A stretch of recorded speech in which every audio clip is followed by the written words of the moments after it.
Good morning and welcome to वर्दी वर्दी। आज हम पॉलिटी स्टार्ट कर रहे हैं। पॉलिटी में क्लास 10th पढ़ रहे हैं। बेसिक्स आप किसी भी सब्जेक्ट के स्ट्रांग रखिए, आपको कभी एग्जाम में मार्क्स फैच करने में दिक्कत नहीं होगी।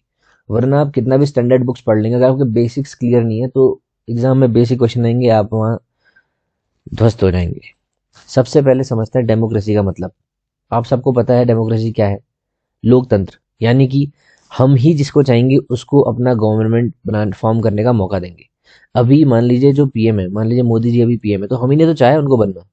कल के दिन अगर राहुल गांधी को बनाना आप चाहेंगे तो भी आप ही चाहेंगे। ये कोई दूसरा इंसान है, दूसरे मंडल से कोई आके बताएगा नहीं कि भैया इसको बनना है, या फिर कोई और फॉर्म नहीं करेगा। It is we the people of India who decide who will govern us. ठीक है, इसीलिए आप प्रियम्बल देखेंगे तो सबसे पहले इसी से स्टार्ट होता है, we the people of India solemnly resolve. वहीं से शुरू होता है, वी द पीपल से, और लास्ट में खत्म होता है प्रियम्बल कि to give our self this preamble this constitution. है ना? यानी कि आप ही खुद को ही दे रहे हैं, आपको कोई रूल नहीं कर रहा है, आप गवर्न करने का मौका खुद दे रहे हैं इंसानों को। तो it is a general public who is the most powerful in a democracy. ठीक है, इसीलिए अब्राहम लिंकन ने बोला है कि democracy is a rule of the people, for the people and by the people. तो आप सिर्फ इतना समझिए कि एग्जाम के लिए आपके लिए कितना इंपॉर्टेंट है। बेसिक तो आपको आने चाहिए, देखिए। लेकिन अभी सिर्फ 4 महीने बचे हैं, तो मैं आपको स्पीड से कराऊंगा, और अगर आप बेसिक समझ जाएंगे तो आप खुद से प्रीवियस क्वेश्चन पेपर करेंगे और आपके मार्क्स अच्छे आएंगे। और हफ्ते में एक दिन हम जब अच्छा खासा पोर्शन कवर कर लेंगे तो प्रीवियस क्वेश्चन पेपर भी सॉल्व करेंगे। तो सबसे पहले पावर शेयरिंग। पावर शेयरिंग क्या होती है? फॉर्म्स ऑफ पावर शेयरिंग, अलग अलग प्रकार की पावर शेयरिंग है। जैसे कि अलग अलग ऑर्गन्स गवर्नमेंट की पावर शेयर करती हैं, जिसको हम चेक्स एंड बैलेंसेस भी बोलते हैं। Power can be shared among government at different levels called federal division of powers. जैसे कि पंचायत हो गया, है ना, उसके बाद जो स्टेट गवर्नमेंट है, सेंट्रल गवर्नमेंट है, तो इसको अलग अलग डिफरेंट लेवल्स में आप जब गवर्नमेंट पावर शेयर करती है तो इसको ये बोलते हैं, ये एक तरीका है ये भी पावर शेयर करने का, जिसको हम फेडरल डिवीजन ऑफ पावर बोलते हैं। मे ऑल्सो भी shared among different social groups. Social group जैसे कि रिलीजियस ग्रुप्स होते हैं, लिंग्विस्टिक जो अलग अलग लैंग्वेजेस के ग्रुप्स होते हैं, माइनॉरिटी कम्युनिटीज फेयर शेयर होता है, तो यहाँ भी पावर शेयर होती है। इसके अलावा पॉलिटिकल पार्टीज पावर शेयर करती है, pressure groups and movements when the government is in made of alliance. तो आप देखिए कि पावर अलग अलग तरीके से अलग अलग लोग अलग अलग जगह पे शेयर करते हैं। ठीक है, आगे बढ़ते हैं कि फेडरलिज्म क्या होता है। आप सबने देखा होगा कि a system of government in which the power is divided between a central authority and various constituent units of the country। अब देखिए इंडिया में क्या है, सेंट्रल गवर्नमेंट है, ठीक है, दिल्ली में, और हर स्टेट की अपनी खुद की पावर भी है। जैसे मैं अभी उत्तराखंड में हूँ, तो उत्तराखंड में स्टेट लॉज क्या बनेंगे ये सिर्फ स्टेट डिसाइड करेगा, इसमें पावर सेंट्रल गवर्नमेंट की कहीं नहीं है। तो फेडरलिज्म से बहुत पावर आ रखी है नीचे के लेवल्स में भी। आप देखेंगे कि आजकल जो पंचायती राज है सिस्टम्स, वहां बहुत ज्यादा पावर्स है। तो हर एक लेवल को पावर दिया है और उसको कॉन्स्टिट्यूशनली वैलिड और प्रोटेक्ट किया है। ठीक है, तो ये क्या बोलता है, a system of government in which the power is divided between a central authority and various constituents। ये इसको बोलते हैं फेडरलिज्म। ये तो बेसिक डेफिनेशन है, आप सबको पता ही होगा कि आपके स्टेट में अलग पावर चलती है और सेंट्रल में अलग पावर है। देर आर 2 और more level of governments. Obviously federalism में सिर्फ एक गवर्नमेंट होगी, तो उससे एक लेवल होगा, तो उसमें फेडरलिज्म होगा ही नहीं। सेंटर है, फिर स्टेट है, फिर लोकल बॉडीज है। Each level tyre has its own jurisdiction. जैसे मैंने आपको बताया कि पंचायत के पास अपने पावर है, स्टेट लेजिस्लेचर के पास अपने पावर है, और जो आपका लोकसभा है उनके पास अपने पावर है। तो हर लेवल है जो है उसका खुद का जुरिस्डिक्शन है। ठीक है, existence and authority of each tyre is constitutionally guaranteed. Constitution में पावर दे रखी है कि कौन से जो आपका लेवल है उसको क्या क्या पावर्स है। ठीक है, the fundamental provisions of constitution can not be unilaterally changed. एक second, there is some problem. या the fundamental provisions of constitution cannot be unilaterally challenged, such changes require the consent of both the levels। ठीक है, fundamental provision जो है, basic structure जिसको हम बोलते हैं, जैसे सेंट्रल स्टेट दोनों की पावर चाहिए उनको हटाने, उसको चेंज करने के लिए किसी के लिए। सिर्फ सेंटर अगर चाहेगी तो नहीं बदलेगा, सिर्फ स्टेट चाहेगी तो नहीं, हर एक टीयर को यहाँ आना पड़ेगा साथ में, तब जाके मिलके चेंज कर पाएंगे फंडामेंटल प्रोविजन ऑफ कॉन्स्टिट्यूशन। हम आगे पढ़ेंगे भी कि बेसिक स्ट्रक्चर होता क्या है। In India, it's holding together federation, where the central government tends to be more powerful। देखिए, दो वैसे तो अलग अलग लिस्ट हैं, state list, centre list, concurrent list. तो इसमें क्या है, स्टेट जो अलग अलग पावर तो है ही, सब साथ में है, और सेंटर के पास थोड़ी ज्यादा पावर है, और कुछ नहीं। ठीक है, आगे बढ़ते हैं, अब लिस्ट में आते हैं सीधे। Constitution clearly provided a three fold distribution of legislative powers between union and state government. ठीक है, तो तीन अलग अलग लिस्ट हैं जो यूनियन और स्टेट के बीच में डिवाइडेड है। यूनियन लिस्ट क्या होता है? It include subject of special importance, defence, foreign affairs, banking, currency. जो स्पेशल इंपॉर्टेंस की चीजें हैं वो यूनियन लिस्ट में है। ठीक है, these are in the list because we need a uniform policy on this matters throughout the country. जैसे आप मान लीजिए अभी साउथ इंडिया में है, कहीं बेंगलोर में अगर आप पढ़ रहे हैं, ठीक है, तो बेंगलोर में अगर आप पढ़ रहे हैं तो वहां जो कोई नया कानून बनता है उससे आपको क्या फर्क पड़ता है, और अगर आप उत्तराखंड में पढ़ रहे हैं उससे आपका क्या फर्क पड़ता है। इन सबसे ऊपर ऐसा होना चाहिए कि पढ़ाई अगर ऐसी चीज जैसे एजुकेशन है, ठीक है, एजुकेशन लगभग हर स्तर के लोगों को और हर जगह के लोगों को सिर्फ को मतलब कुछ कुछ चीज बदलने का मौका देती है। जैसे कि मान लीजिए अगर एजुकेशन के कुछ लॉज बदलते हैं तो कर्नाटका में भी उसका सेम इम्प्लीमेंटेशन होना चाहिए और उत्तराखंड में भी होना चाहिए सेम, तभी जाके जो स्टूडेंट है उसको फायदा मिलेगा, है ना। अगर आप मान लीजिए जैसे डिफेंस में कुछ रूल बदलते हैं, तो अगर आप कर्नाटका के स्टेट में अलग डिफेंस बनाएंगे, उत्तराखंड में अलग डिफेंस बनाएंगे, यूपी में अलग डिफेंस के लिए के काम करेंगे, तो उससे यूनिफॉर्मिटी नहीं आएगी। हम we India is a country, is a ऐसा कंट्री है जिसमें टोटल हम अगर एक का से कुछ हो गया तो सब लोग उसको मानते हैं। ठीक है, these are in the list because we need a uniform policy. हम अलग अलग स्टेट में अलग अलग चीज देख सकते हैं, लेकिन इंडिया को यूनिफॉर्म देखना है ना हमने, कि मतलब हमारे डिफेंस एक होने चाहिए। इंडिया की एक आर्मी है ना, अलग अलग आर्मी तो नहीं है, अलग अलग विंग्स हैं डिफेंस फोर्सेस की। तो यूनिफॉर्मिटी अगर चाहिए तो उस टॉपिक को हम यूनियन लिस्ट में डालेंगे। जैसे बैंकिंग है, करेंसी है, पैसा तो एक ही चाहिए, एक ही टाइप का नोट चाहिए पूरे इंडिया में या अलग अलग चाहिए, इसीलिए ऐसी चीजों को यूनियन लिस्ट में डाला है। The union government alone can make laws here. Union government के पास सिर्फ इसी गवर्नमेंट के पास राइट है कि यहाँ ये कानून बनाए। यहाँ पर कोई स्टेट गवर्नमेंट नहीं आ सकती कि भैया मुझे भी कुछ बोलने का मौका दिया जाए, क्योंकि यहाँ यूनिफॉर्मिटी चाहिए। ठीक है, state list include subject of state and local importance.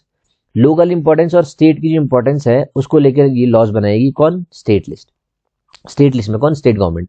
जैसे कि पुलिस, आपने देखा होगा दिल्ली में जो आप है आम आदमी पार्टी, उनकी ज्यादा चलती नहीं है, कहते हैं वो खुद, क्योंकि उनके पास पावर नहीं है। पावर किसकी नहीं है? पुलिस की नहीं है। पुलिस किसके पास है? जो यूनियन टेरिटरी है, जैसे उसके जो एडमिनिस्ट्रेटर हैं, एलजी हैं, उनके पास है। ठीक है, तो पुलिस के पास, पुलिस के बारे में जो भी कानून बनेंगे या पुलिस जिस लिस्ट में है वो है स्टेट लिस्ट में। स्टेट में कोई भी कानून अगर बनेगा तो स्टेट गवर्नमेंट वहां पे बनाएगी। ट्रेड है, कौन से स्टेट में, अलग अलग स्टेट में अलग अलग टाइप का ट्रेड होता है, तो स्टेट को खुद हक है कि कैसा उसको वहाँ कैसे लॉज बनाने हैं ट्रेड को लेके या तो व्यापार को लेके। कॉमर्स है, एग्रीकल्चर है, पंजाब में अलग काइंड ऑफ एग्रीकल्चर है, तमिलनाडु में अलग है। इरिगेशन है, पानी कहीं कम है कहीं ज्यादा है। तो हर स्टेट को खुद से पावर दिया है स्टेट गवर्नमेंट को कि इन टॉपिक्स पे लिस्ट बनाए, इन टॉपिक्स पे आप इन लिस्ट पे रूल्स बनाए, लॉज बनाए, खुद के कानून बनाए। ठीक है, अब एक आता है कंकरेंट लिस्ट। जैसे कि दोनों, जैसे ऐसी कोई टॉपिक्स हो जो दोनों लिस्ट में आए, जो यूनियन लिस्ट में भी आए, जो स्टेट लिस्ट में भी आए। जैसे एजुकेशन, मैंने आपको भी बताया था कि साउथ में और नॉर्थ में, अगर कर्नाटका और उत्तराखंड में एजुकेशन है तो अलग अलग जगह पे है, और दोनों दोनों गवर्नमेंट को पावर है कि यहाँ पर कोई लॉज बनाए। ठीक है, फॉरेस्ट है, ट्रेड यूनियंस है, मैरिज, अडॉप्शन, जो सोशल चीजें हैं, both can make laws here. अच्छा, अब आगे बढ़ते हैं। इफ देयर लॉज कन्फ्लिक्ट, एक सेकेंड, हाँ, if their laws conflict with each other, law made by government, union government will prevail, obviously, क्योंकि यूनियन गवर्नमेंट मोर पावरफुल हमने बता रखा है। दो पावर, दो जैसे दो गवर्नमेंट आप मान लीजिए, फेडरल अगर आप सिस्टम देखेंगे तो ये सेंट्रल गवर्नमेंट है और ये स्टेट गवर्नमेंट है। सेंट्रल गवर्नमेंट है तो सेंटर में, और इसकी हल्की सी पावर हमने स्टेट गवर्नमेंट से ज्यादा दे रखी है। और यही रीजन है कि अगर कॉन्फ्लिक्ट होगा कंकरेंट लिस्ट में कि भैया फॉरेस्ट को लेके हम ऐसे कानून बता रहे हैं स्टेट गवर्नमेंट, सेंट्रल गवर्नमेंट बोलेगी नहीं भी ऐसे नहीं, ऐसा होना चाहिए, तो जो यूनियन गवर्नमेंट बोलेगी, सेंट्रल गवर्नमेंट, वो प्रिवेल करेगा, उसको प्राथमिकता दी जाएगी। ठीक है, the subjects that do not fall in any of the three lists, example computer software, मान लीजिए कोई नया सॉफ्टवेयर आ गया, अभी जैसे एआई आ गया था, that came after the constitution, constitution ये इनैक्ट एनफोर्स करने के बाद जो आया था। तो ऐसे में क्या होगा? The union government has the power to legislate on this residuary subjects, तो इनको बोलेंगे रेसिड्यूरी सब्जेक्ट, जो बचे हुए हैं। ठीक है, तो ऐसे सब्जेक्ट्स जो कानून ये संविधान लागू होने के बाद आए हैं, तो इसमें कौन से गवर्नमेंट को पावर होगी? यूनियन गवर्नमेंट को पावर होगी। जम्मू कश्मीर हैड, पहले था, ये पुराने मेरे नोट्स हैं, मैंने चेंज नहीं किया इसमें। Jammu Kashmir had its own constitution, many provisions constitution are not available. अब ऐसा कुछ नहीं है, अब लगते हैं सब वहाँ, ठीक है। तो नेक्स्ट पेज में आ जाते हैं हम लोग। Union territories. यूनियन टेरिटरीज क्या होता है? These are areas which are too small to become independent states but which could not be merged with any of the existing states. अब आप देखिए, आप दिल्ली है, ठीक है, दिल्ली है, पौंडीचेरी है, काफी अलग यूनियन टेरिटरीज है, अंडमान है, दमन एंड दीव है, ये यूनियन टेरिटरीज हैं। ये ऐसा बोल रहे हैं कि ऐसे एरिया जो बहुत छोटे हैं, जो खुद से इंडिपेंडेंट स्टेट्स नहीं बन सकते क्योंकि उनकी टेरिटरी बहुत छोटी है, और जो किसी दूसरे स्टेट्स के साथ मर्ज भी नहीं कर सकते, मिला भी नहीं सकते, मिश्रित नहीं कर सकते इनको। तो ऐसी चीजों को, ऐसे स्थानों को, ऐसे प्लेसेस को, ऐसे एरियाज को हम यूनियन टेरिटरीज बोलते हैं। तो इनके पास स्टेट की पावर नहीं होती है, they do not have powers of state. ये इंपॉर्टेंट है, जहां मैंने स्टार कर रखा है, जहां मैंने अंडरलाइन कर रखा है, ये एग्जाम में क्वेश्चन आते हैं, आपको पढ़ना ही है, ठीक है। Central government has special powers in running these areas. तो president through administrators, lieutenant governors इनको एडमिनिस्टर करते हैं इन एरियाज को। ये टॉपिक्स बीच बीच में इसलिए आए हैं क्योंकि एनसीईआरटीज में है। तो एनसीईआरटीज में जो इंपॉर्टेंट चीजें, मैंने सिर्फ उनके नोट्स बनाए हैं, सिर्फ उन सेक्शंस को लिखा है, सिर्फ उन आर्टिकल्स को लिखा है। तो जितना आपको पढ़ा रहा हूँ उतना समझ लीजिए, उसके साथ साथ प्रीवियस क्वेश्चन पेपर करिए, एग्जाम आपका आराम से निकलेगा। और मैंने न्यूज़पेपर भेज दिया टेलीग्राम में आज सुबह ही, आप सब देख लीजिए, आज का न्यूज़पेपर पढ़ लेना। Sharing of power between the union and state government. अब यूनियन एंड स्टेट जो दो गवर्नमेंट हैं, उसमें शेयर कैसे होती है power? It is the basic structure of constitution. ये एक बेसिक स्ट्रक्चर है कॉन्स्टिट्यूशन का, जो आसानी से चेंज नहीं होता। अगर इसको चेंज करना है, any change to it has to be pass by both the houses with at least 2/3 majority. Both the houses मतलब लोकसभा और राज्यसभा से 2/3 मेजोरिटी चाहिए। अगर 3 लोग हैं मान लीजिए, तो उनमें से 2 लोग की मेजोरिटी चाहिए कि भैया हाँ पास करना है। उसके बाद उसको रेटिफाई करना है, यानी कि इसको श्योर करना है by the legislature of at least half of total states. ठीक है, कितने, मान लीजिए 28 स्टेट है, तो 28 का आधा 14 स्टेट से आपको रेटिफाई करना है कि भैया सही बात है। तो उसके बाद जाके बेसिक स्ट्रक्चर में कोई चेंज आता है। Any dispute about the decision of powers will be solve by high court and supreme court. सिर्फ high court and supreme court के पास पावर है कि जो जैसे पावर की डिवीजन में कोई भी अगर डिस्प्यूट आता है, कोई भी दिक्कत परेशानी आती है, तो सिर्फ इन दोनों कोर्ट्स के पास पावर है उसको सॉल्व करने की, उस पर कोई वर्डिक्ट देने की। कोalition गवर्नमेंट क्या होता है? When no single party gets a clear majority in Lok house, the major national parties had to enter into an alliance with many parties to form a government at the center। आपने देखा होगा double engine की सरकार बोलते हैं, फिर अलग अलग गवर्नमेंट से गठबंधन हो जाता है इनका। ये तो गठबंधन तो कोलिजन है ना। कि जैसे मान लीजिए बीजेपी के पास अच्छी सीट्स नहीं आई अच्छी खासी, तो बाकी जो छोटी छोटी गवर्नमेंट्स हैं, जो छोटी छोटी पार्टीज हैं, इनको सीट्स मिली हैं एक आध, उनको फॉर्म करके बीजेपी एक स्ट्रॉन्ग कोलिशन गवर्नमेंट बना लेती है। शेड्यूल लैंग्वेजेस, ये भी इंपॉर्टेंट है, यहाँ से भी हमेशा क्वेश्चन एग्जाम में देखने को मिल जाते हैं। तो टोटल 22 लैंग्वेज शेड्यूल है। अब आप सबने पढ़ा होगा कि 22 लैंग्वेज जो है शेड्यूल लैंग्वेज में आती है, और ये 8th शेड्यूल में दिया गया है। ठीक है, तो लास्ट की जो लैंग्वेज है सिंधी, तमिल, तेलुगु, उर्दू, ये लास्ट में लेटर इसमें ऐड हो रखी थी, और उड़िया 2011 में हुई थी। ये क्वेश्चन आए इसलिए मैंने लिखा है अलग अलग से ना। इंग्लिश इसमें इंक्लूडेड नहीं है, इंग्लिश हमारी ऑफिशियल लैंग्वेज नहीं है कहता है। तो ये एग्जाम भी CAPF 2018 में आ रखा है, एक बार आप देख लीजिएगा, CAPF 2018 में क्वेश्चन आ रखा है। आगे बढ़ते हैं। Decentralisation in India. तो अब इंडिया में डिसेंट्रलाइजेशन क्या होता है भाई साहब? ये बोल रहा है कि इंडिया को 3 टीयर्स में, 3 हिस्सों में भागों में बांट रखा है, union, state, local government. Local government क्या होता है, आइए बढ़ते हैं। When the power is taken from central state and given to local government is called decentralisation. Power union से और स्टेट से ले ली और इनको दे दी यहां से, तो ये है डिसेंट्रलाइजेशन।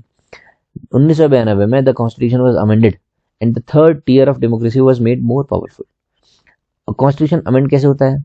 आर्टिकल 368 में आई थिंक प्रोविजन है कि power to amend the constitution, power of parliament to amend the constitution and procedure thereof, ऐसा करके कुछ है, आप पढ़ लीजिएगा एक बार इसको। तो ये बोलता है कि now it is constitutionally mandatory to have regular elections to the local government bodies, यानी कि नीचे की जो बॉडीज हैं वहां पे भी इलेक्शन करवाना बहुत इंपॉर्टेंट है और कॉन्स्टिट्यूशनली मैंडेटरी है। Schedule caste, schedule tribes, OBC, other backward classes, seats are reserved as heads, ये सीट्स रिजर्व होती है। At least 1/3 of all positions are required for women, are reserve for women, 1/3 seat जो है हर position में वो औरतों के लिए, वुमेन के लिए, महिलाओं के लिए है reserve. An independent state election commission created in each state to conduct panchayat and municipal elections. तो आपको पता है कि स्टेट इलेक्शन कमीशन अलग से कराता है, इसके लिए कोई जो चीफ इलेक्शन कमिश्नर या फिर ये सब वगैरह होता है वो नहीं कराते हर स्टेट में। तो स्टेट में इलेक्शन कमीशन को जो डिफाइन कर रखा है वो है आर्टिकल 243 के में, और 243 आई में फाइनेंस कमीशन है स्टेट का, आई गेस, क्रॉस चेक आप ये भी कर लीजिएगा। Rural local government is known as Panchayati Raj. ठीक है, ये सब बेसिक बेसिक चीज़ें हैं, आप बस जो मेरे नोट्स हैं उनको रिवाइज पढ़ते भी रहेंगे तो समझ जाएंगे। अगर आपको जहाँ नहीं समझ आ रहा तो इनको ये वीडियोस देखिए जो मैं बना रहा हूँ, बस बेसिक सी चीज़ें, क्लास 10th का है, आप सबको आता ही होगा पहले से, मैं बस क्रॉस चेक कर रहा हूँ कि आप रिवीजन थ्रू आउट करते रहें इसका। Panchayat works under the supervision of Gram Sabha, Gram सभा की सुपरविजन में ही पंचायत चलती है। All the voters in the village are its member, ठीक हो गया। Gram Sabha has to meet at least twice और थ्राइस इन ईयर, एक साल में 2 या 3 बार मिलना है। To approve the annual budget, साल भर का क्या बजट होगा इसको अप्रूव करने के लिए। And to revive its performance, कि उनने साल भर कैसा काम किया उसको देखने के लिए।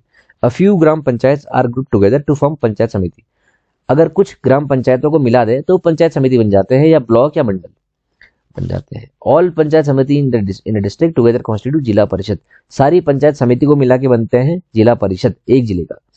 तो सबसे छोटा है ग्राम सभा, ठीक है। तो ग्राम सभा के बाद आप देखिए ये बोलता है कि कुछ कुछ ग्राम पंचायत को अगर हम मिलाते हैं तो बनता है पंचायत समिति, और कुछ कुछ पंचायत समिति को हम मिलाते हैं तो बनता है जिला परिषद। मेंबर्स कौन है इसके? MLA, MP, other officials of district level bodies. Political head,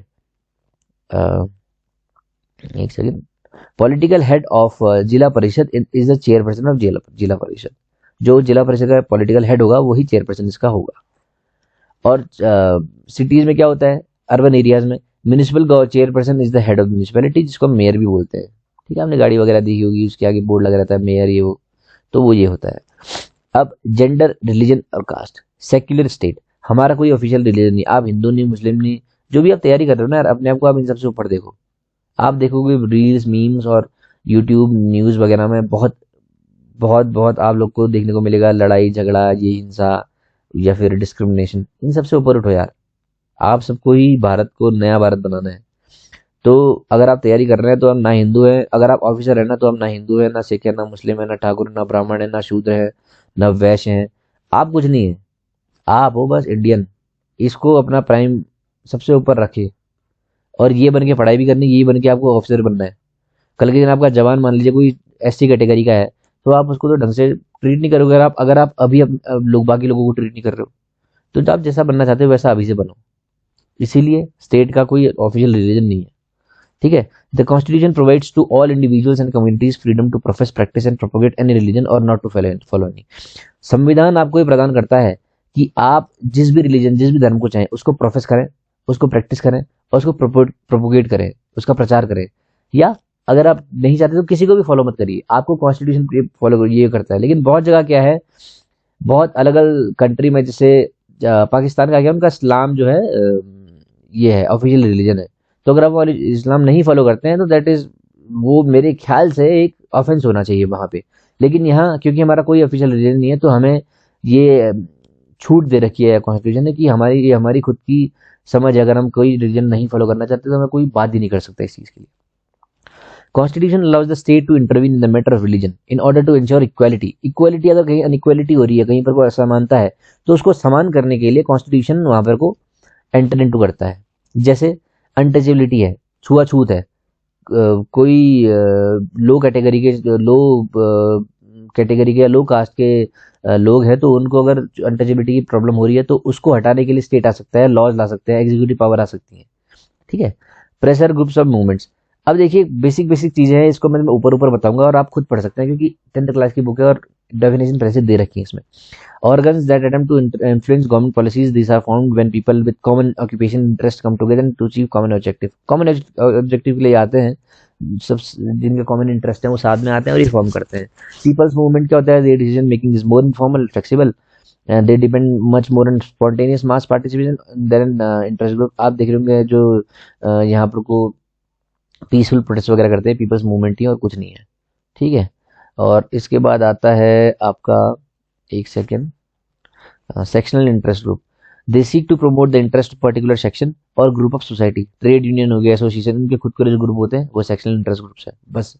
तो कभी कभी मैच द कॉलम में आ जाता है कि पीपल फॉर्म, ये क्या होता है सेक्शनल, ये सेक्शनल इंटरेस्ट ग्रुप क्या होता है, 3-4 आपको दे देंगे, प्रमोशनल ग्रुप्स दे देंगे और कहेंगे मैच द फॉलोइंग। तो ये बेसिक समझ लीजिए मतलब क्या मतलब क्या होता है, उससे ऊपर उठने की जरूरत भी नहीं है, आपको इतना ही पढ़ना है। प्रमोशनल ग्रुप्स या public interest groups, they aim to help other groups, that is a group of fighting against bonded labour. Public interest के लिए होता है, जनहित के लिए होता है, वो सिर्फ उसके लिए ही ये काम करते हैं, ठीक है। Movement groups, they seek to achieve a single objective within limited time frame, जैसे कि creation of Sardar Sarovar dam. तो सिंगल ऑब्जेक्टिव होता है, एक टाइम फ्रेम इनका होता है कि भैया 60 दिन के अंदर हमको ये चीज अचीव करना है, ये होते हैं मूवमेंट ग्रुप और कुछ नहीं। अब है पॉलिटिकल पार्टी, यहां से क्वेश्चंस आते हैं और अभी रिसेंटली भी आए। Any democratic system must allow at least 2 parties. अगर सिर्फ बीजेपी रहेगी, अपोजिशन में कोई है ही नहीं, तो डेमोक्रेसी रहेगी कहाँ, है ना। दूसरी पार्टी को बोलने का मौका मिले, दूसरी पार्टी से कंपैरिजन करे, वो इनसे करे या फिर एक दूसरे से बेहतर बनने की कोशिश करें, तो वही तो डेमोक्रेसी और कुछ है ही थोड़ा ना। अगर एक पार्टी सिर्फ है तो उसको डेमोक्रेसी नहीं बोलेंगे, 2 पार्टीज कम से कम होनी चाहिए। तो इंडिया में तो मल्टी पार्टीज हैं, आप देखेंगे कितनी तृणमूल कांग्रेस वहाँ बांग्लादेश में है, सॉरी वेस्ट बंगाल में है, भाई मेक माई स्टेटमेंट करेक्ट। उसके अलावा असम में अलग है, जैसे कि वहाँ तो खैर बीजेपी ही है, और अलग कांग्रेस है, बीजेपी है, और न्यूमरस पार्टीज हैं, आपको मैं आगे नाम भी दिखाऊंगा। तो अलग अलग पार्टीज रहती है, तो उतना अच्छा मौका मिलेगा डेमोक्रेसी को खिलने का, ठीक है। नेशनल पॉलिटिकल पार्टीज, अब नेशनल पार्टीज बनने के लिए क्या करना पड़ता है, every party has to register with the election commission. Election commission जो है उसके भी आगे कॉम्पिटिशन हम देखेंगे किस किस को मिलके बनता है। तो हर पार्टी को उसमें रजिस्टर करना होता है इलेक्शन कमीशन से। Election commission gives special facilities to large and establish parties, जैसे कि इलेक्शन कमीशन जो होता है वो इन पार्टीज को रिकॉग्नाइज करती है, उसके पास पावर होती है रिकॉग्नाइज करने का। तो then thereafter they are called recognise political parties, ठीक है। Election commission has laid down detail criteria of the proportion of votes and seats that a party must get in order to be recognise party. Election commission ने detail criteria बता रखा है कि कितनी seats कितने votes होने चाहिए, जिसके बाद आपको रिकॉग्नाइज कर सकते हैं पार्टी की तरह। और रिकॉग्नाइज पार्टी कर लेंगे तो उनको सिंबल दे देंगे, जैसे बीजेपी का कमल का फूल है या कांग्रेस का हाथ है। तो इन सबको पावर रिकॉग्नाइज करने की पावर सिर्फ इलेक्शन कमीशन की पावर है। लेकिन हाँ, इलेक्शन कमीशन के पास डी रिकॉग्नाइज करने की पावर नहीं है। ये क्वेश्चन आ रखा है सीएपीएफ में और सीडीएस में भी, एक बार आप देख लेना। Election commission has power to recognise the parties but it does not have power to derecognise. तो ये चीज आप देखना, इंपॉर्टेंट भी है, एग्जाम में आते भी रहती है, ठीक है। बहुजन समाज पार्टी का फाउंडर कांशीराम है, ये एनसीईआरटी में लिखा है इसलिए मैंने यहाँ नोट डाउन किया है, ये एग्जाम में आया भी है एक बार, अब न्यूज में भी था। और सीडीएस में क्वेश्चन आ रखे हैं, सीडीएस सीएपीएफ एनडीए तीनों जगह आ रखे हैं क्वेश्चन। स्टेट पार्टी क्या होती है, a party that secures at least 6% of total votes in election to the legislature assembly of a state. अगर स्टेट में किसी राज्य में इलेक्शन चल रहे हैं, उसके 6% टोटल सीट्स वोट्स के, जैसे 100 वोट हैं, 100 वोट में से 6% जो वोट है वो उनको लाने हैं और 2 सीट कम से कम जीतनी है, तब जाके स्टेट पार्टी बनेगी। 6% एंड 2 सीट्स, क्लियर। अब नेशनल पार्टी क्या है, a party that secures at least 6% of total votes in Lok Sabha elections, ठीक है। ये थे इलेक्शन स्टेट के, असेंबली के, ये है लोकसभा इलेक्शन और असेंबली इलेक्शन इन 4 स्टेट्स, यानी कि 6% टोटल वोट्स के और 4 स्टेट के, और wins at least 4 seats in Lok Sabha, इसको हम नेशनल पार्टी बोल देंगे। 6% plus 4 seats plus 4 seats Lok Sabha में, तो नेशनल पार्टी का इनको दर्जा मिल जाएगा। How parties can be reformed, अब आप देखिए कि आयाराम गयाराम भी बोलते हैं जिस कहावत को, उसे वो डिफाइन करती है डिफेक्शन को। यानी कि अगर आप अभी बीजेपी में हैं और आपको पता है कि आपका पत्ता कटने वाला है, आप हारने वाले हैं, जो भी है, अगर आपको कांग्रेस में सीट मिलती है कि वहां से टिकट देंगे, यहाँ से लड़ लो, तो वहां चले जाता है इंसान। तो ये डिफेक्शन है, इसको बचाने के लिए 52nd अमेंडमेंट आया था 10th शेड्यूल में। तो अच्छा, एंटी डिफेक्शन जो है वो 10th शेड्यूल में भी है, ये भी एग्जाम में आ रखा है बहुत 3-4 बार। तो आप शेड्यूल पढ़ लेना, वैसे आगे शेड्यूल पढ़ाऊंगा मैं आपको। The constitution was amended to prevent elected MLAs and MPs from changing parties, इसीलिए कॉन्स्टिट्यूशन में अमेंड किया गया था। This was done because many elected representatives were indulging in defection, यानी कि एक पार्टी से दूसरी पार्टी में जाना, in order to become ministers for cash और फॉर कैश रिवॉर्ड्स।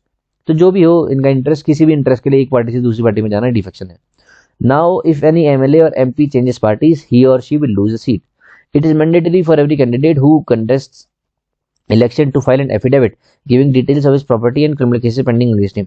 अभी अगर कोई भी इंसान, जैसे मान लीजिए मैं कल के दिन इलेक्शन के लिए उठ रहा हूँ, तो मुझे एफिडेविट देना पड़ेगा कि मेरे अगेंस्ट इतने केसेस पेंडिंग हैं, या फिर मेरे मेरे पास ये पार्टी है। क्योंकि कल के दिन जब आप रिटायर होंगे, या कल के दिन जब आपके ऊपर कोई जांच बैठेगी, तो उससे क्रॉस चेक करेंगे कि पहले आप क्या थे, अब क्या है, और आपने कितना पैसा घपचा रखा है। ठीक है, आगे बढ़ते हैं। तो ये क्लास 10 था, और क्लास 10 मैंने लगभग कंप्लीट कर दिया बेसिक बेसिक चीज़ों में। आपको मैंने डिटेल में इसलिए नहीं पढ़ाया है क्योंकि ये बहुत छोटी छोटी चीज़ें हैं जो आपको खुद से कवर कर सकते हैं आप लोग। मैंने बस इसलिए किया है कि आप एक बार हैबिट मान जाए। डेली जितना पढ़ा रहा हूँ आपको बस उतना डेली प्रैक्टिस करना है प्रीवियस ईयर क्वेश्चन पेपर से।